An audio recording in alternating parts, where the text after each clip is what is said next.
Welcome to Inner Peace with Dr. Reese, a program that can help you become liberated in the modern world. Now, here's your host, Dr. Kevin W. Reese.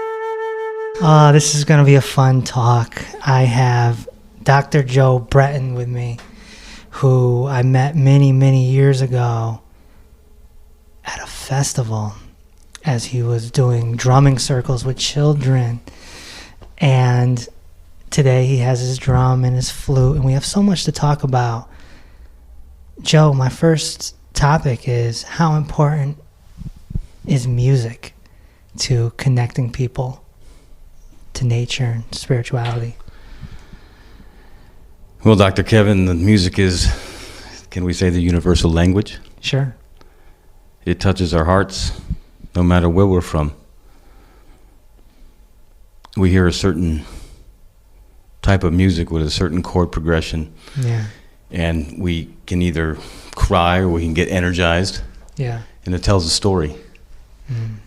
In, say, native tradition on the drums, there's a lot of vocables with no words, but the way they're sung, the melodies that come across, dictate what the song is for. It could be a song of courage. It could be a song of honor. It could be a song of healing. And by the way the rhythm and the vocables are sung, the person and the people know what the song is about. Right. And this music that you play and we're speaking of is very much different than Bon Jovi, Living on a Prayer, right? I mean, there's different types of music here. We're not talking about sort of the modern style, right? We're talking more ancient, a little more earthy, would you say? A little more in tune, all pun intended? Well, a lot of it has to do with the nature of the instrument. If you're playing, say, a wooden flute, yeah, you're using only your human breath. There's no electronics involved. Right. And you're receiving the actual organic rhythms and waves that exit the flute and that come and penetrate your body. Yeah. Yeah. Same with the drum. I mean, you can listen to certain music on a CD, but it's all digitalized, so you're not actually getting the organic waves that are bathing you and healing you in a certain way. Right. And music can be used as a weapon, or it can be used as healing. Right. And words are very powerful. When you sing certain songs or certain melodies, it can initiate certain brainwave patterns. And this is all documented. Yeah, it is. You know, this is not esoteric. This is not dogma. This is practical. We can raise our vibrations. Absolutely. Yeah. And this is why we have sound healing. And you were just showing me that this drum that you created, you can go around, a group of people who are, say, laying down, and you can play this drum over them, and they'll feel that vibrational energy. You'll feel those vibrations enter your body, and you sense that the cells are vibrating, and truly they are. Right. Right. And so you go around, and we're looking to get you involved in our nonprofit organization, and you do other nonprofit organizations, and you go out there, you go to schools, and you play the drums and the flute, and you do call and response with the children. And can you explain to the listeners how beneficial your program is for children? It goes beyond the physical. Essentially, it's mind, body, spirit enrichment for children. Sure. Okay, it goes beyond the iPod. Sure. I don't know why they always say pod, because a pod is a tribe of dolphins, Yeah. And I hope they're paying the copyrights to the dolphin tribes on this planet. But when you have groups of children together, together we are stronger. We've heard that saying out there lately. And when kids are chanting together, they're coming out of their shells. They're laughing, they're giggling, maybe they're not saying much. But when you're singing words like, welcome healing in my body, in my world, and open my heart, and feel my fire, feel my thunder, and help one another, and let love awaken one more try, words are very powerful. In the beginning, there was the word. Right. There was the song, the creation of the universe. What is universe? Break the word down. Universe, one song, right? Sure. One poem, or whatever you will. Right. Creativity is so, so important.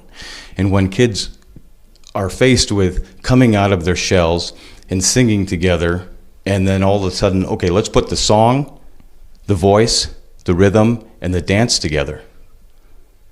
You know, how can a child not have fun? Right. How can a child not feel empowered? You know, it's more than just banging on drums. No, we're creating, we're making a bubble. We're creating a family together, and hopefully they take this home. And your style is based in Native American tradition? It's based in just early tradition. Right. From all over the world, from the Celtic people to the Native American people, to the people of Africa, to the people of Australia, the Aboriginals. The drum was always a very important vessel for healing, for journey work. Yeah. And also for war. And the flute. The war drums. The flute is a big instrument in ancient India, you know? Absolutely. Yeah. I mean, the snake tamers. Yeah. What do they use? Yep. Yep. The flute is just so beautiful. I think it's the most spiritual instrument that there is. It's human breath creating song. Right, and I've heard many Indian gurus say, or the Sufis, the ancient Sufis, say that, like a reed flute is symbolic to human beings, and that if you empty your thoughts, if you empty yourself, then God can play through you, or the force, the energy can play through you. Like, become a flute yourself. Beautifully said, yes. Yeah. So, a lot of cool stuff here. And I've seen this myself with my own eyes with you and these children. It's an amazing thing to see the kids get all into it, and the call and response. And you said that at the end, so you bring them up, and then at the end you bring them down to a relaxed state. Yes, and that's actually something new I've added to the program. I do use a gong, a 34-inch gong, but also crystal bowls. And it's very important that when this particular healing song therapy is done, it resets the brainwave patterns. Right. Because we're bathed with a lot of distractive energies, cell phones, TV, and not to mention the microwaves that are going through, and the 5G now that is going to start coming out. Yep. You know, that's a whole nother podcast to talk about. It is. But this is something very special. The song of, if you stand with a cell phone by a big bell, let's say the Liberty Bell, and the bell is struck, your phone will drop all its bars. So it's also protective, in a sense. So when the children are, their hearts are racing, and then they're all excited, and all of a sudden now they're laying down. They have these eye bags, so all the light is blocked out, and the drum comes around, and then the song of the bowls, and then we end with the gong. We take them to another world. I say to the kids right before this, there's 3 things that can happen. 1, you might have an out-of-body experience, and they all laugh. What is that, Dr. Joe? Well, I tell them, you might feel yourself out of your body. The other thing is you could have a loss of time continuum, where it might feel like 5 minutes, but really at the end was 45 minutes long. Right. Or it might feel like it's 3 hours long, and the bowl has only been going for 30 seconds. Right. And then the final thing is you might feel yourself in the cosmos. Well, you might see colors. You might see like you're floating in the universe. And this has happened to every single, at least to 1 or 2 or 3 people each time. Sometimes we need to wake up a child because he's completely or she is completely laying down there, and they're not waking up at the end. When I said, okay, slowly bring yourselves back to the room. So we all kind of walk over to this child, we stand above them, and then I said, okay, give them a slow, tap, and all of a sudden they open their eyes and they see everybody standing in the, Right. It's a wonderful thing to see, But music, again, as we said before, is a universal language, but it's also a universal healer. Yeah. Everything has rhythm. Everything has waves. You know, the sun itself, it has particles, but it also has waves. That's right. And when we sit by a campfire, it releases negative ions. If we sit by running water, crashing water, like at the beach or a waterfall, it releases negative ions. If you sit in front of a drum and you get bathed with those rhythms and the sound, it does something very similar. So why is this good? Well, it goes back to what we were just talking about, that children, especially the youth, are very susceptible to this modern, can we say, quote unquote, convenience of the cell phones, of the TV, of the screens that we see people sitting at restaurants and just 4 people at a table just looking at their cell phones. Right. So there's something there, the water, the fire, the mist, the steam, the music, the rhythms from the bowls, the gongs. This, can we say, denatures these positive ions. Right. Right. And what is left is you have this calmingness, this peace, this inner sense of, okay, this is how I'm supposed to feel. Right. Because we all deserve a good life. Right. There's so many people that suffered for us, whether it be veterans, whether it be sages, whether it be religious figures that gave their life, right? Yeah. To make this country, this world a better place. So we need to honor that. And I think that we've forgotten the sacrifices that people have made to give us a better life. And if we have been granted a good life, good food, good fire, good friends, and good cheer, we are obligated to help make this world a better place, to come together as a community. Mm. And so it starts with the individual. So when I work with these children, I say to them, this is going to make you better. So you're going to take this betterness and you're going to bring it back to your family. Then you're going to help your family be better. Then you're going to help your community be better. Right. And then the community will help the world be better. Yeah. How do we start making a better world when we're not better ourselves? Right. You see? Yeah, I do.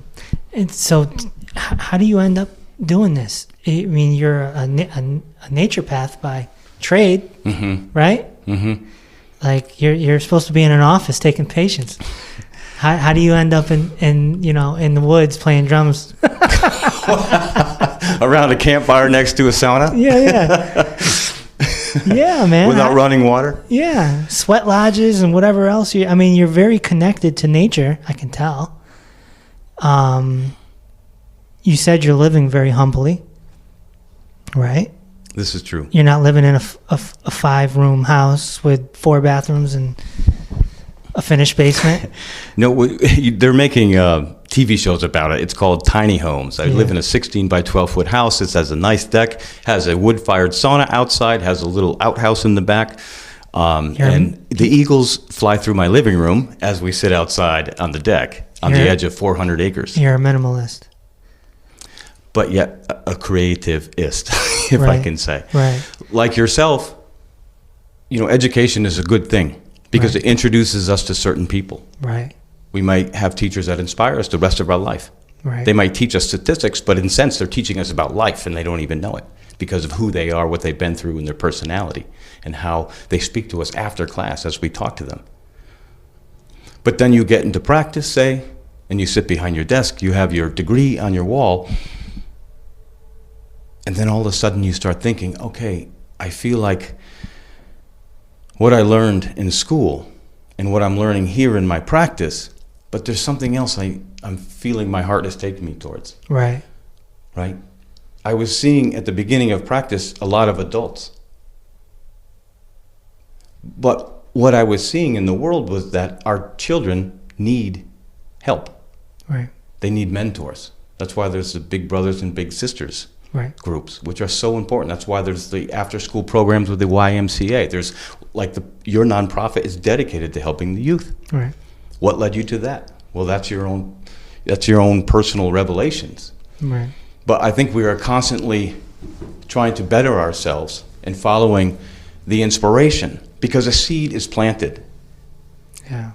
And when you get your degree, per se, you're that seed. But what does the seed have to do? It has to shed its cell. It has to crack open. Once it cracks open, Germinate. it can't remain a seed, or it will die and rot, and the bugs will come in and ingest it. It's got to grow. No, and then what does it need? It needs to pop through the soil and get that sunlight. Yeah. So when you start feeling that you need to grow, you need to experience the proverbial sun. For me, it's God. Right. For others, it's their higher self. For others, it's some type of breath work or practice that brings them to a higher place. There are many religions in the world. And I think we have to start looking that, they're talking about one God with different names. Right. My grandmother, Keiko, who was 100% Polish, that came over on a boat that was related to Pope John Paul II. They grew up in the same town together. Mm-hmm. Said, never argue religion. Never. It goes against what it is all about. That's right. That's right. And we get stuck in this mine's better than yours mentality. Sure. It's like kids saying, my dad will beat up your dad. Right? Yeah. I totally get it, man. And, you said you're a practicing Catholic. Yes. You don't see too many practicing Catholics so earthly as yourself. And minimalism and Native American traditions and, what's just, how do you evolve to this? If you go back to the very beginnings, it wasn't a religion. It was called the Way. The Way. I just said this on a podcast too. Yeah. And it's all called the Way too. I just want to point out. The It Buddha called it the Way. Yes. Lao Tzu called it the Way. Yes. It's the Way.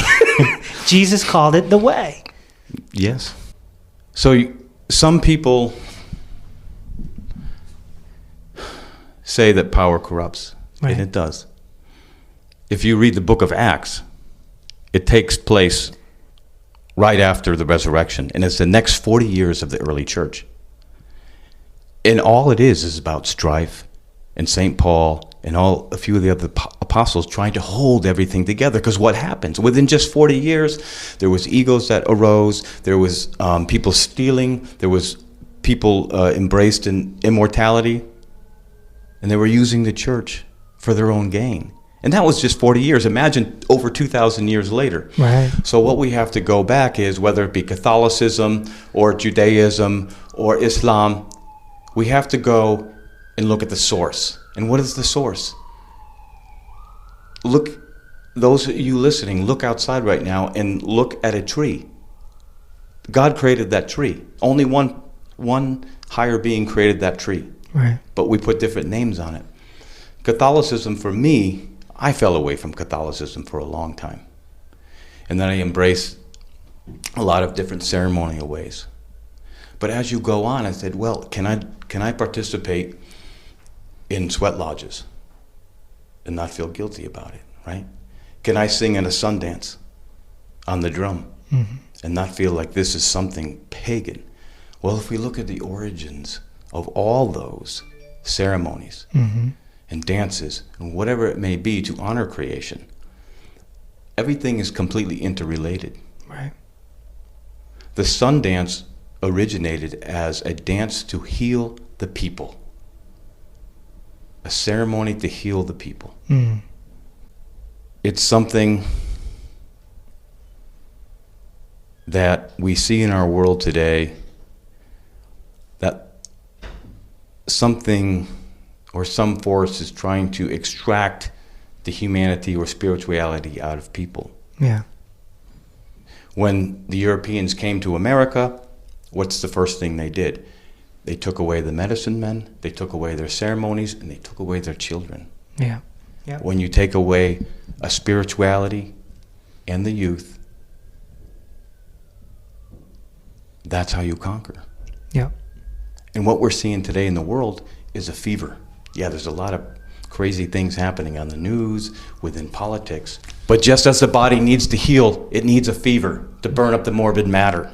We all know this. Hippocrates, the father of modern medicine, said, give me fever, I shall cure any disease. And what we're seeing today in the world, in the government, around the world, is a fever happening, because it is going to get better.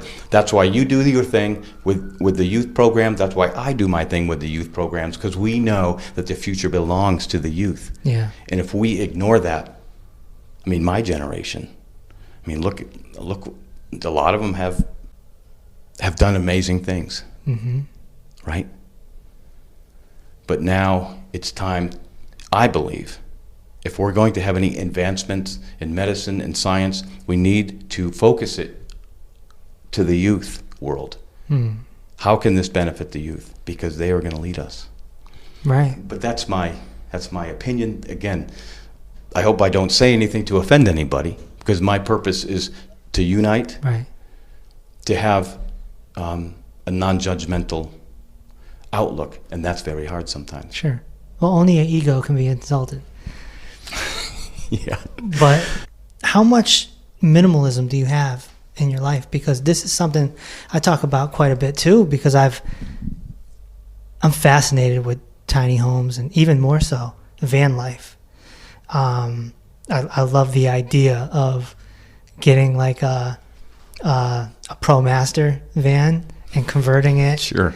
and having a little hotel on wheels, Sure. and just going around, and take a shower twice a week and call it a day. Like just minimalism. How can minimalism bring peace to somebody? And how does it bring peace to you? There's an old saying. Before enlightenment, chop wood, carry water. After enlightenment, chop wood, carry water. But what they're not telling you is that if you do chop your own wood and you do carry your own water, that is the path, because you're realizing, oh, how much water am I using? Does this water taste good? Yeah. If I don't chop this wood, I'm going to freeze to death. Yep. And so what happens? You start drinking good water because you're carrying your own water from a spring. Yeah. You're chopping your wood. You're sitting by fire. You're cooking over fire. Yeah. I tell you, when winter hits, my wood stove goes 24/7, and I always have a big pot of soup going. And I just keep adding to it. So there's always food in the house. Yeah. Always food. Yeah. Being a minimalist is consistently also getting rid of things. If you haven't used something in 6 months, whether it be your clothes or something in your attic, give it away. Yeah. Bring it to the thrift store. Purge it. We go on vacation, right? Yeah. We go to a hotel. We go to a bed and breakfast, and it feels so clean, so secure, so nice. Why? Because there's a bed, there's a little nightstand, there's a desk, Yeah. and it just feels so, peaceful. Yeah. Then we go back home. And we look at the clutter in our house. Back into the chaos. Back into the chaos. It's very important. That's why van life is very appealing, because you have to be a minimalist. Yep. You're forced into it. I mean, look at the animals that we all admire. We admire the eagles. We admire our pets at home. We admire the bear. There's a lot of people that look to the spirit of the animals. And the animals have everything. Mm-hmm. I see turkeys go by my window, Mm-hmm. or a deer, and all they have is fur.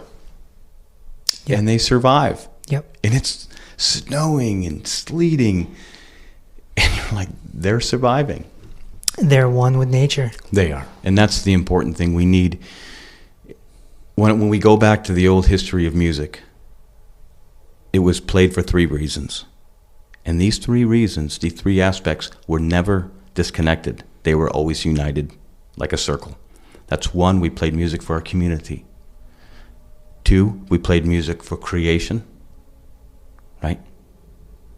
Creation meaning the earth, all our surroundings, the elements that give us food, that give us the ability to live, to procreate, to go on, to keep having children and going on. And the third is creator. So community, creator, in creation. And that's why music and dance was initiated. Right. How often do we see that today? Well, we're starting to see a resurgence. In 1976, the American government said, okay, the native people, the First Nations people, you can do your sweat lodges without being arrested now. Right. And so we see that in the 70s, that's when we started seeing sweat lodges. Right. That's when, to the listeners out there, a traditional sweat lodge is when you bend sticks, you put blankets over that, and you heat rocks, and you bring it in, the heated rocks in. Like an A-frame house? More like a wigwam style, Okay. bent sticks, Okay. shall I say. But it is a house of prayer. Okay. It is a house of prayer, not to be abused, not to take money for. And it's like a sauna that's just... They say sweat your prayers. Yeah. I used to live out in Dakotas, in Eagle Butte, on the Cheyenne River in the reservation. I was building houses out there. I was just some guy from Connecticut, you know, the Polish and French guy from Connecticut, Yeah. you know. And I had read the book, Bury My Heart, A Wounded Knee, and I was really upset at my ancestry, you know, being from European descent. Yeah. You know, so I even left. They did some nasty things. I even left school for that. I took a year off of college. Wow. You know, my poor mother, she was crying on the phone saying, "You'll never come back. You'll never come back." I'm like, "No, Mom, I'm going to go out there. And I'm going to see what it's all about." So I showed up on the reservation and said, "How can I help?" Wow. And did they accept the white man into their lives? Particularly where I was in Eagle Butte, it was an even mix. Yeah. But if you go down to Cherry Creek or Pine Ridge, you know, it's a lot different. Sure. A lot of people forget the history of this country. Right? There was a civil war before the Civil War, and it was white European man versus Native American. And some nasty things happened on both sides. What they're also not telling a lot of people is that, like you had mentioned, the van life, the gypsy life per se, Yeah. there was a lot of things going on in the world back in the late 1800s that a lot of people from the cities, like you and I, from Boston to New York to Chicago, that says, we're out of here. And instead of going live in the vans, they went and lived in teepees with the Native Americans. You know, today, in today's culture, we have over 100,000 strong of the rainbow tribes, the earth tribes, that live in the woods, that live the gypsy life, that live in vans, that live in campers. You know, so there is a culture on the road right now. If you were to buy a van today, go in your van and travel around for 6 months, I'll run into others. you will run into the cultures that are on the road today, where people have sold their homes, Yep.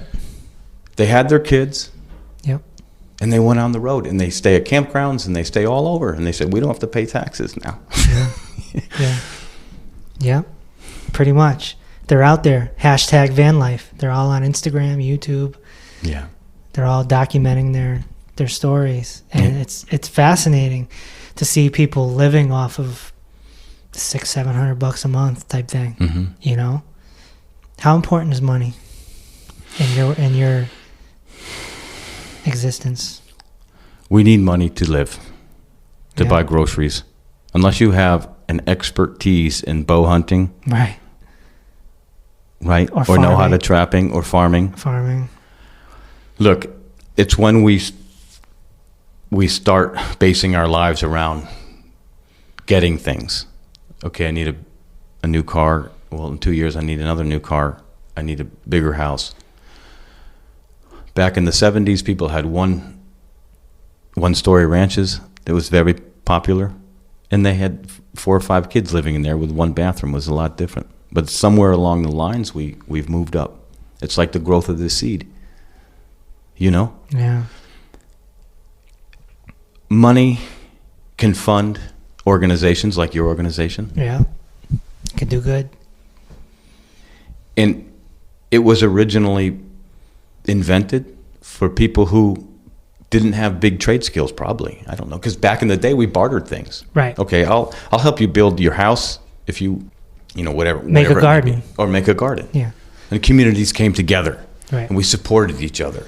And we've gotten away from that. But on the same end of the spectrum, or on the opposite end of the spectrum, we've actually come together with, say, social media, because we are social animals. We want to get that text from our friends. We want to keep communicating back and forth. So what we're seeing in the modern age is our ancient instincts, our ancient needs coming back. Right? Right. And I think that's why we're so easily drawn to such as things as social media or the internet, because deep down inside, we want to reconnect with everyone. Right. We want to have that connection again. Right. Right? Yeah. Does that make sense? It does. Absolutely. So money's not bad.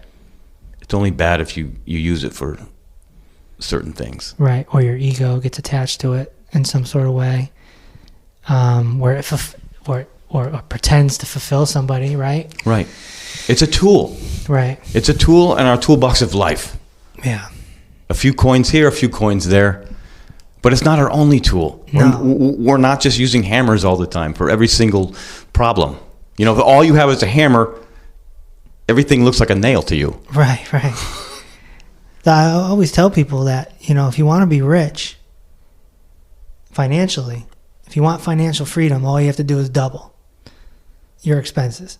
If your monthly expenses is $1,000, all you gotta do is make $2,000. Now you got $1,000 extra to do whatever you want. You can throw that in a bank account. You can spend it, save it for a rainy day, invest it in the stock market, whatever you want to do. Mm-hmm. The key is coming down below your, Mm-hmm. if you just humble yourself and bring Mm-hmm. yourself down to that minimalist, humble state, Mm-hmm. you can be rich without having a job that pays you $80,000 a year. Right? Because sometimes when we go after those big jobs, and I'm assuming at one point it was on your mind, if you studied to become a doctor, right? That's a stereotype of a doctor. Doctors make money. Doctors, lawyers. Mm-hmm. Doctors, lawyers, engineers. Money, Mm-hmm. right? Not necessarily true, because I don't have a lot of money. And I'm a PhD. I'm the smart doctor. But if we can just humble ourselves and bring ourselves down, can't we be super happy, super peaceful? We don't need $80,000 a year, right? Well, that's why they call it the way. The way. All those great sages in this world that came before us, and those who are born today, are calling it the way. It is the way to become spiritually rich. And by the way, I want to say I've never in my life heard a Catholic talk about enlightenment and sages. Never. It's a very interesting dynamic that I'm seeing in you. And I've been around the enlightenment movement, we'll call it. I don't know what else to call it. We'll just call it that. People that follow the way. That's a different dynamic because, you know, it's not a stereotypical, air quotes, Catholic that you're speaking like. Honestly, what brought me back Yeah. was the prayers of the saints. Okay. Study the prayers of the saints, those who have dedicated their lives to God. Like St. Francis and...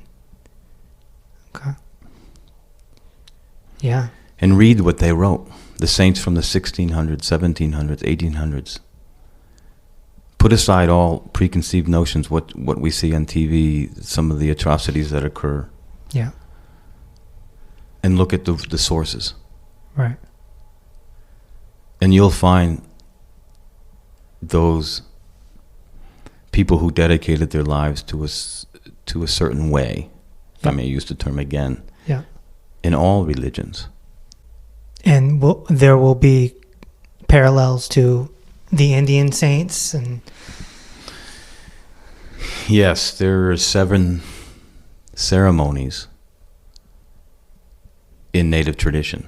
Mm-hmm. From, say, the sweat dance to the sweat dance, the sun dance, the sweat lodge, the naming ceremony. And we look at the 7 sacraments in Catholicism. And those 7 ceremonies and the 7 sacraments are all interrelated. Like the sacrament of reconciliation, when we confess things that have been heavy on our heart to another human being. It's similar to the sweat lodge. When we say our prayers and we expose our deepest challenges Right. in a group to other human beings with steam, with song, with prayer. Right. So we're not confessing per se to one person. We have a group of 6 to 12 to 14 people that are hearing our challenge. There's some things that we would never say, but what's said in the sweat stays in the sweat. What is said in the confessional stays in the confessional. Right. Right? Right. I see.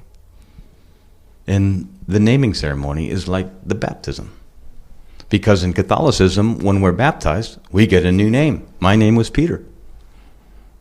And in the naming ceremony, in native tradition, you get a name. So they're all interrelated. And allow me to interject too, coming, studying Asian Indian culture. Same thing. When you become a monk or a sannyasin by a guru, Yes. you get a new name. And your clothes are all, right? Everyone in the community wears the same clothing, and it's all, sometimes you wear a mallet, Yeah. The way is the way. I got you, man. I'm picking up what you're putting down. The way is the way. I wish more people understood this. And we wouldn't be fighting over religion, politics so much, And it all comes back to why you and I are here. Yeah. When we met, our vocations are to help enrich the youth. Right. On more than just a physical, mental level, but also a spiritual level. Because those three are there. Just like we have the sun, the moon, and the earth. Just like we have the three primary colors that create all the colors. Just like we have man, woman, and child. Right. We are in the third dimension per se. Right. Right? So it's very important. We have time, we have space, right? And we have matter. Again, 3 states. We also have water, air, and the solid. 3 states of water. Right. Right. So the youth need a balance. That's what we spoke about, a balance. Right. And our programs try to bring balance back to the youth. Sure. Sure. How does the Native American culture correlate to Jesus Christ himself? Is there any correlations there? I have heard stories from elders. I'm not Native American. I'm French and Polish. My great-grandmother, we believe, was Mi'kmaq. A lot of people say Micmac, but the way to pronounce it, and those are the native peoples from up in eastern Canada, Maine area. Okay. Very powerful people. I've sang with some Mi'kmaq natives. There are writings out there and teachings of the elders that Christ did come to the Native American people. And this is documented in some books. There's a modern Chief Joseph, What the Elders Say. I believe that's the name of the book. I just actually watched him on YouTube yesterday. And the stories of his people correlate with the Christ figure coming and teaching. When he came to Israel, in that area of the world, if we looked at Judaism, there were sacrifices that were made to God, whether it be doves or oxen or things like this. And the incenses were burned and the animals were sacrificed. So the God who came to them needed to be sacrificed.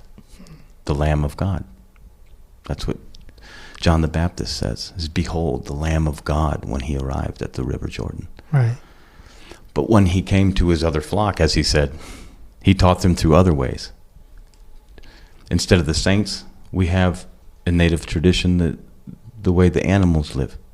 What are the spirits of the animals? What are the strength? What are the weaknesses? Well, you can learn this from the bear. You can learn this from the eagle. From the eagle, you can learn enlightenment. It sees far and wide as it flies over the little river. And it looks like a thread of blue. And it originates in the mountain and ends in the ocean. So the eagle sees where it begins and where it ends. But yet the mouse, who lives close to the ground, is reflective of the heart of the community. And he looks at the river, or she looks at the river, the little mouse, and says, this must be the origins of all water.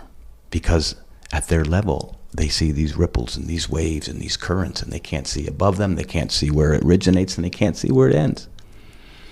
Do you see how the different sights? Yeah. different interpretations. And we look at the bear in native tradition. What does the bear do? It hibernates for 6 months. So there are times in our life when we have to go into, per se, hibernation. Go back to school, take a time out, or do something that is away from what we have been doing and take a rest, right? I can relate to that. So Christ, when he came to the Native Americans, as the elders spoke to me about, taught through those ways. For he didn't need to hang on a tree to get his message across. Because when he resurrected, he says, I am off to see my other flocks. I have work to do still. So I encourage readers to research that. Right. And try not to judge it. I'm not trying to hurt anybody with my words. Well, the people that listen to this podcast aren't, I wouldn't imagine, are very super duper religious.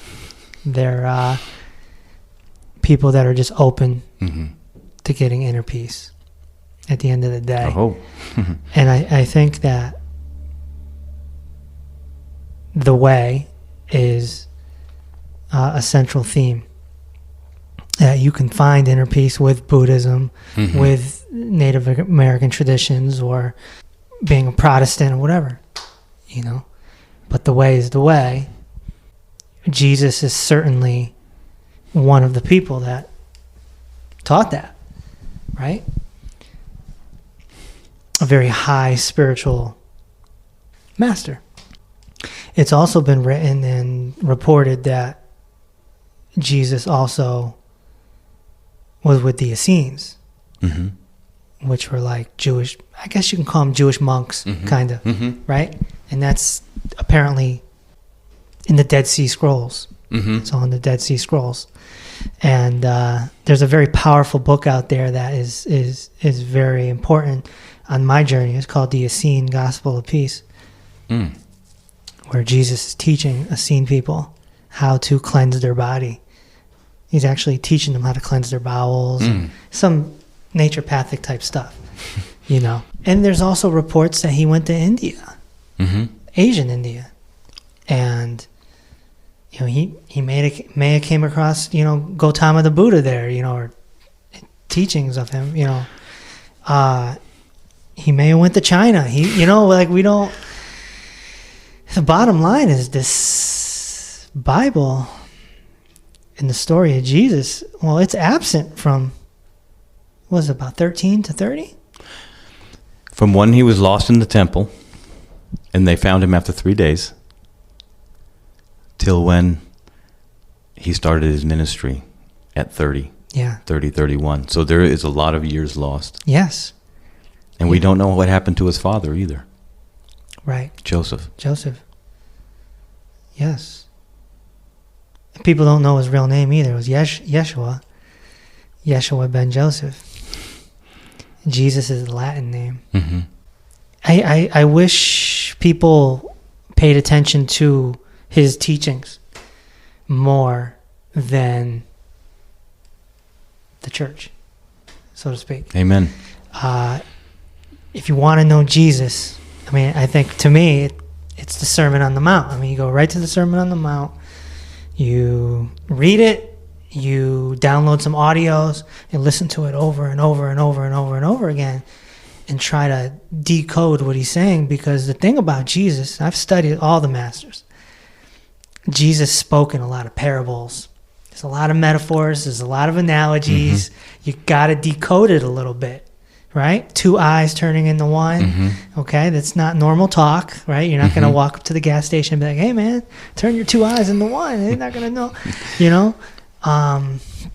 Whereas Gautama the Buddha, he spoke a little more direct, a little more like a professor, if you will. And Lao Tzu, he was a hermit. He was in the cave, like just, you know, saying the most peaceful stuff anyone's ever heard, like stay close to the ground. So everyone had their own style. And I think people have to, I think it's in people's best interest to find books that sort of decode what he's saying so that you can really get what he's saying. because it's beautiful teachings, right? Forgiveness is one of his great teachings. Yes. How many times should I forgive, as Apostle said? 7 times? And he goes 7 times 70. Right. That's a big one. Sure. And if we find it hard forgiving someone, we give it up to God. Something just happened a few weeks ago that I saw, I don't know, news, social media, whatever. People were talking about it. This woman cop, you may have heard this, she walked into another apartment in her apartment complex, and she shot unarmed African-American man in his home. Strange woman just walks into your home and just shoots you. She claims it was an accident, yada, yada, et cetera, et cetera. Here we are a year later, court case. And she's up there and she's crying her eyeballs out. And she's sincerely trying to tell everyone, I know I have to be punished, but I'm just telling you that this was an accident. Like, I just had a mental fart, so to speak. I walked into the wrong apartment. I thought I was being robbed. And I shot to kill, and I killed. And she got sentenced. And the brother of the man killed walked up to her and hugged her, said, I forgive you. It don't get much more forgiving than that. Wouldn't you say? Right. Not many people would do that, unfortunately. It's rare. That's some rare stuff right there. Most people are like, burn in hell, or you go to jail. It's. I don't know. Why do you think he forgave her? He's a man of faith. That's the only way. Yeah. He also, his heart went out to her as he saw that she was sincerely sorrowful and was asking for forgiveness, because he saw the pain and he realized, yes, it was an accident. And putting himself in her shoes, maybe he did that. Right. But that's something no one should go through. No. And did not Jesus say that? He said, this apostle said, well, why is this man blind and deaf? Is it something that his parents did? And he says, no. It is something to reveal the power of God and heal that man who had been blind since birth, or most of his life. Yeah. Yeah. Every day we see and hear things. We're also grateful for the teachers that teach us not what to do. But our hearts and our prayers go out to those family that have experienced that, those individuals that are going through that suffering right now. Yeah. How have you dealt with suffering in your life? You're around 50, right? 50, yes. So you've been around 10 years longer than me. How there must have been some sort of suffering that has happened. You don't have to be specific, but we all have. You ever it. hear of death by 1,000 pinpricks? I've had a lot of things happen in my life that have been when I thought I was patting myself on the back, that, hey, nice job, you must be being a better man. Boom. Right down to, dirt level humility. Something happens and there I am faced with guilt or whatever it may be, or shame, or dealing with pain in the body or something like this, to remind us. Yeah. Look, we have friends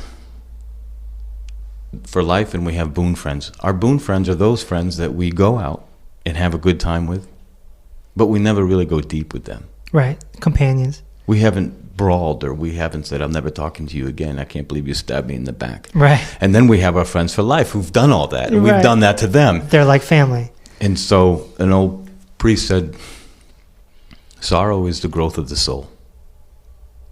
And when we are experiencing suffering, that's most time we turn to God. I mean, look, when 9/11 happened, the churches filled up. Right.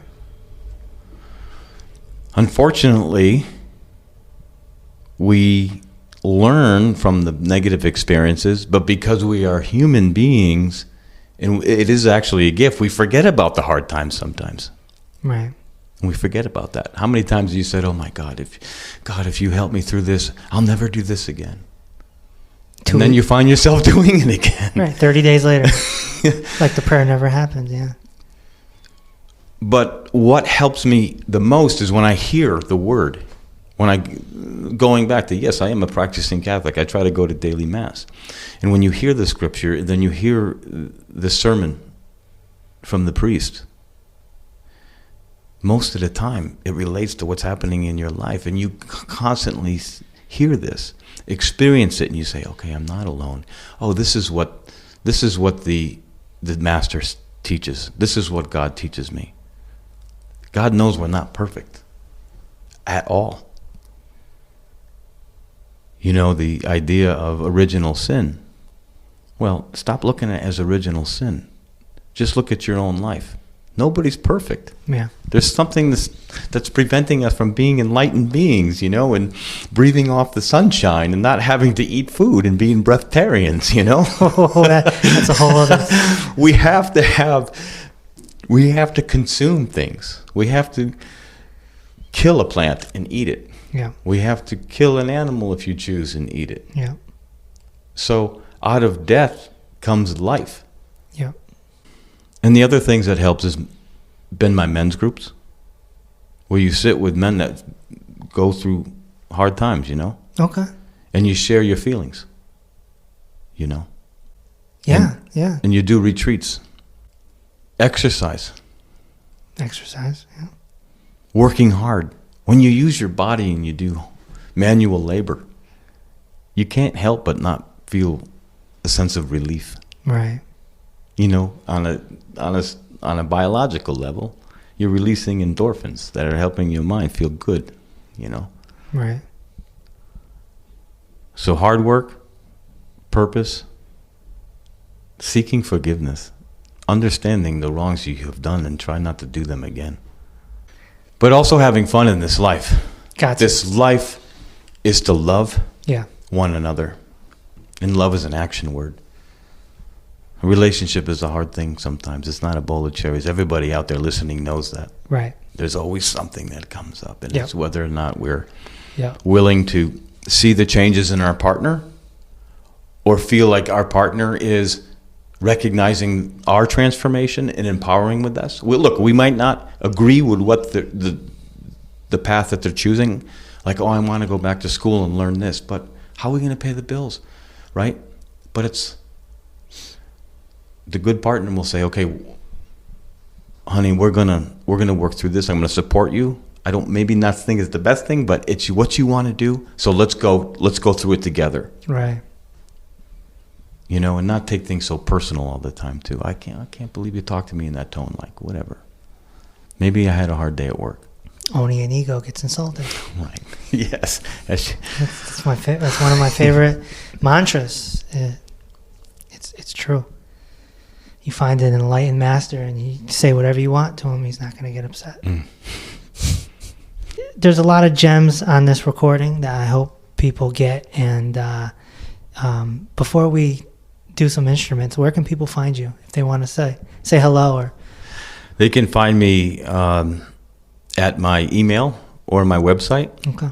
Dr. Joseph Breton, DrJoseph.Breton.com. That's info@drjosephbreton.com. Are you taking patients? I am. Okay.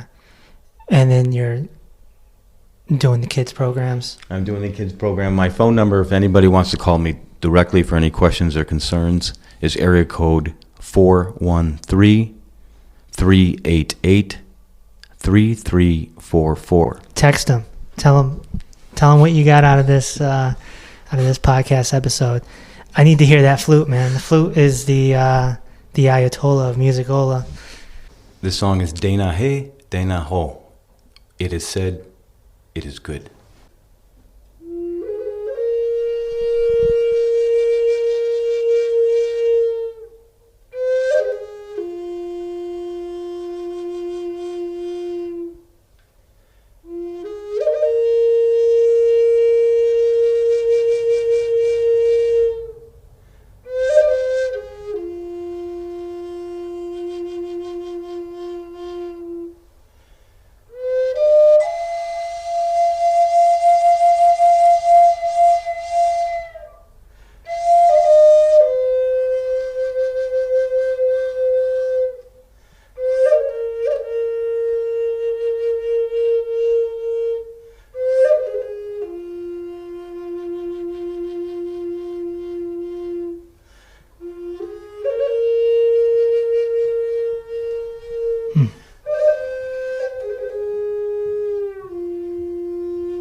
I love the flute, man.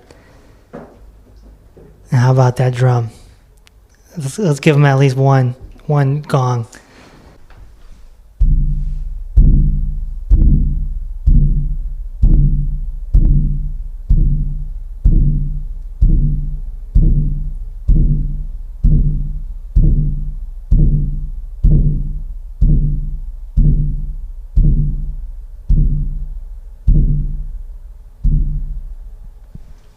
Beautiful. Vibrations right there. If you're looking for me, go to drreese.com. That's doctor spelled out. Be sure to explore these episodes. There's gems all over the place from all different types of people, all trying to achieve our natural state, which is peaceful. I'll talk to you on the next episode.